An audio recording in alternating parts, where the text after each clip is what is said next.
사랑받는 자녀, 존경받는 부모. 핵심은 정서적 연결입니다.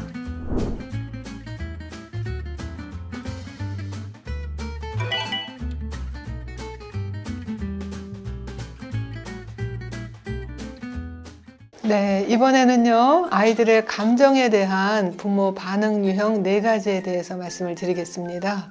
가트맨 박사가 보니까 이 아이들이 어떤 감정적인 상황일 때, 즉 화를 내거나 뭐 슬퍼하거나 놀래거나 그럴 때 부모들이 어떻게 반응을 하는가 하고 봤더니 크게 4가지 유형이 있더랍니다. 감정 억압형은 아이의 감정을 잘 보지 못하거나 그냥 무시하거나 혹은 아이의 감정에 대해서 크게 야단을 치는 그런 유형이고요. 축소 전환형은 아이의 감정이 있을 때 그걸 대수롭지 않고 뭐 믿을만하지 못한 걸로 여기고 별거 아닌 거로 여기면서 좋은 걸로, 다른 걸로 기분을 전환할 수 있도록, 즉 울고 있는 아이한테 뭐 테레비를 켜주거나 초콜릿을 주거나 장난감을 준다든지 이렇게 아이의 감정은 축소하고 다른 걸로 전환하는 축소 전환형이 있고, 3번째 형은 아이의 감정은 다 오냐 그래 하고 받아들이지만 그러나 막상 그 감정에 대해서 자기가 어떻게 행동을 해야 되는가, 행동에 대한 가이드 혹은 안내는 제대로 해주지 못하는 형이 방임형이라고 해요. 그리고 이제 감정 코칭형은 우리가 지금까지 말씀드렸던 것처럼 아이의 감정은 잘 받아들여주고 이해하고 수용하고 공감하지만 그렇다고 해서 행동을 마음대로 해서는 안 되니까 행동에는 명확한 한계를 그어주고 그 한계 안에서 좀 더 좋은 행동을 할 수 있도록, 바람직할 수 있도록 이렇게 이끌어주는 것이 감정 코칭형입니다. 하지만 이 4가지가 아주 각자 다 딱 구분이 되는 게 아니라 사실은 대부분의 부모님들이 4가지를 섞어서 쓰기도 하죠. 그러나 이 섞여 있다 하더라도 여기 사실은 이제 부모 유형 검사라는 것도 있는데 감정 억압형 37%, 축소 전환형 60% 뭐 이런 식으로 아니면 이제 이렇게 섞여서 있는데 되게 더 강한 것을 특히 마음의 여유가 없을 때 더 빨리 자동적으로 나오는 그 형으로 보인다고 이렇게 이해하시면 되겠습니다. 자, 그러면 우리 다시 사례를 봐가지고 각 부모들이 가장 전형적으로 아이들에게 반응하는 그 말투를 한번 들어볼까요? 이제 동생이 형이 만들어 놓은 레고를, 잘 만든 레고를 부숴버렸어요. 그래서 거기에 많이 화가 난 성준이. 이런 상황에서 성준이가 화를 낼 때 억압형 부모라면 시끄러! 뭐 그깟일로 난리냐?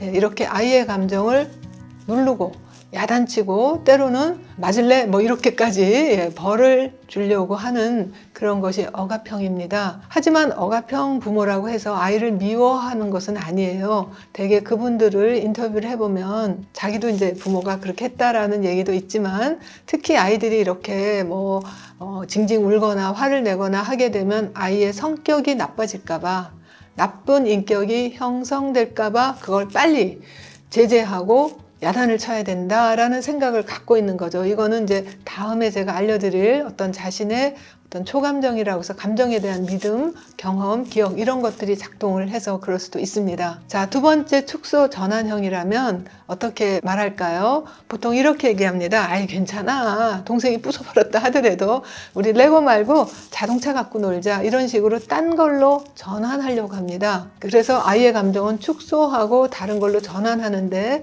되게 이제 부모님들한테 이렇게 물어보면 아우 얘가 울고 찡찡대고 화내고 그러면 내가 불편해요.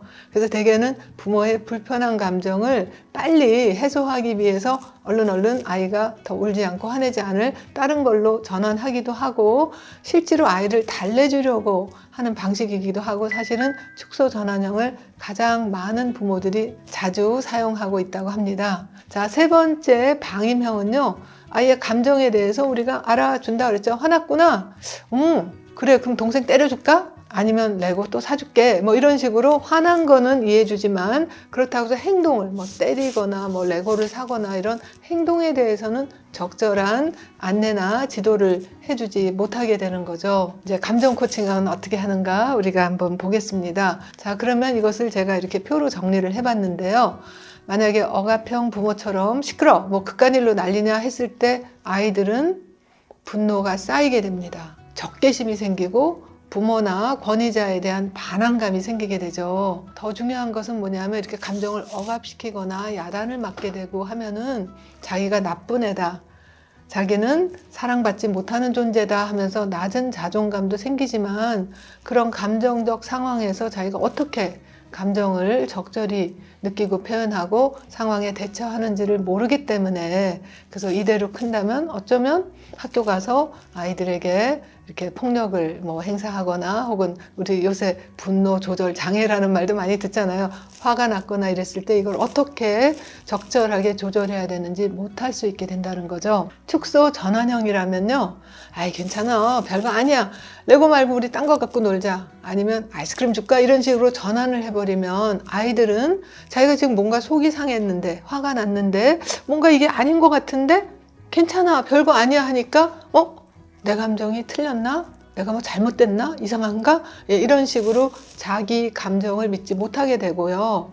그럴 뿐 아니라 나중에 어려운 감정을 맞닥뜨리게 될 때 그걸 자기가 뭔지도 모르고 어떻게 해야 될지 모르니까 다른 걸로 대체하려고 합니다. 가장 흔한 게 게임. 불안하거나 지루하거나 스트레스 받을 때 게임으로 다른 걸로 전환하거나, 혹은 여자들의 경우 특히 음식 막 먹고, 아니면 남자들 술, 담배 빨리 배우고, 또 화가 나거나 기뻐서 한 잔, 슬퍼서 한 잔, 여러 가지 감정을 그냥 술이나 담배로 대체하려고 하고, 쇼핑하기도 하고 그렇죠. 그래서 자기 감정을 잘 모르고 자기가 어떻게 할지 모르면 또 남의 말에 또 귀가 얇아지기도 하고, 자기 주관이 굉장히 잘 정립되기 어려울 수도 있습니다. 방임형의 경우, 화났구나, 그래 그럼 동생 때릴까?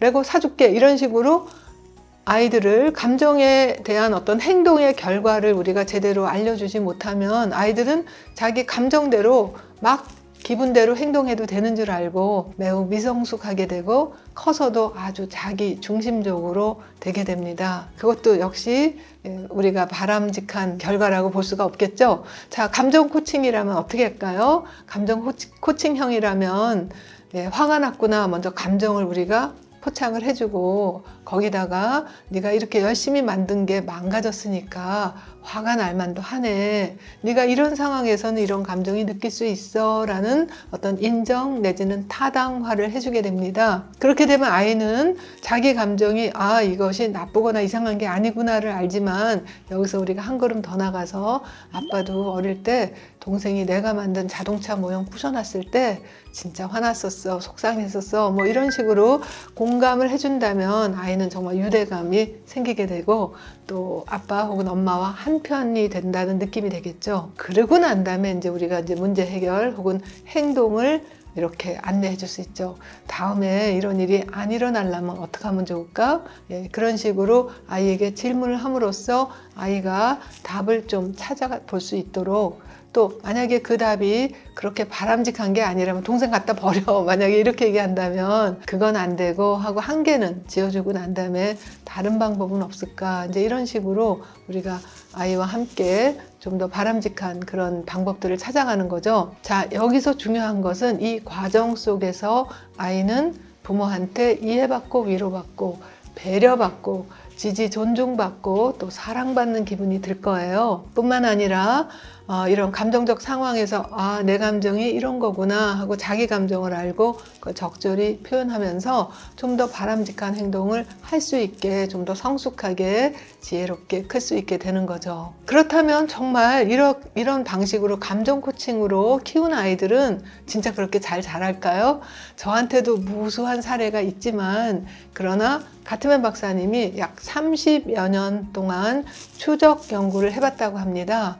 아이들이 유치원 다닐 때, 즉 만 4살, 5살 그럴 때 감정 코칭으로 부모가 대해줬던 아이와 다른 사회 경제적인 수준이나 학력이라든지 모든 게 비슷하지만 다른 방식이죠. 억압형이나 축소 전환형이나 방임형으로 컸던 아이와 초등학교, 중학교, 고등학교 그 이후에 사회에 나갔을 때까지 추적 연구를 해봤더니요, 감정 코칭으로 키워졌던 아이들은 되게 집중력이 우수하고 학습 능력이 향상되고, 즉 학습이 잘 된다는 거죠. 또한 문제 해결 능력도 우수해지면서 학업을 잘 하더라는 거예요. 이건 공부와 관련이 된 거죠. 보통 우리가 말하는 IQ라고 얘기하는 집중력, 학습 능력, 그리고 문제 해결 능력, 이런 것들이 향상되고요. 뿐만 아니라 아이들이 자신의 감정도 잘하고, 감정 조절을 잘하고, 타인의 감정도 잘 이해하고, 또래 관계가 좋고, 바쁘게 변화하는 사회에도 적응력이 우수하고, 새로운 걸 뭘 접할 때 능동적으로 긍정적으로 대처하고요. 그리고 또 놀라운 게 뭐냐 하면, 이렇게 감정 코칭으로 자란 아이들은 장기간 추적 연구를 해봤더니 질병에도 별로 걸리지 않더래요. 그건 왜냐하면 아이들이 이렇게 감정 조절을 잘 할 수 있고, 대인관계가 좋고, 문제 해결력이 있고 하니까 스트레스를 덜 받으면서 면역력이 올라간다는 거죠. 그리고 또 하나 놀라운 것은, 미국 같은 경우에는 이제 가족 갈등도 많지만 뭐 해체 가정도 많고 막 이러는데, 가족 갈등이나 가족 간의 상처에도 감정 코칭을 부모 중에 누구 하나라도, 혹시 부모가 잘 못할 경우에는 적어도 뭐 교사든지 누군가라도, 할머니 할아버지든지 누군가 단 한 명이라도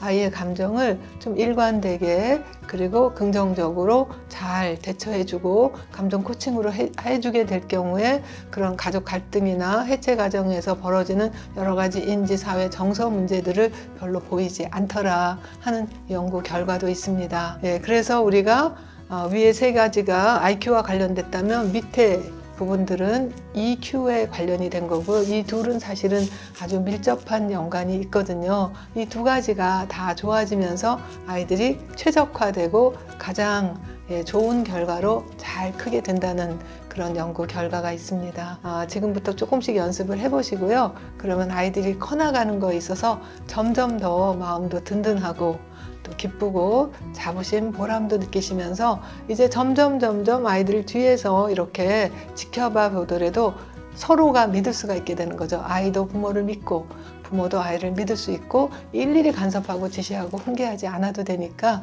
아이 키우는 것이 좀 덜 힘들게 될 수도 있습니다. 한번 실천해 보시겠어요?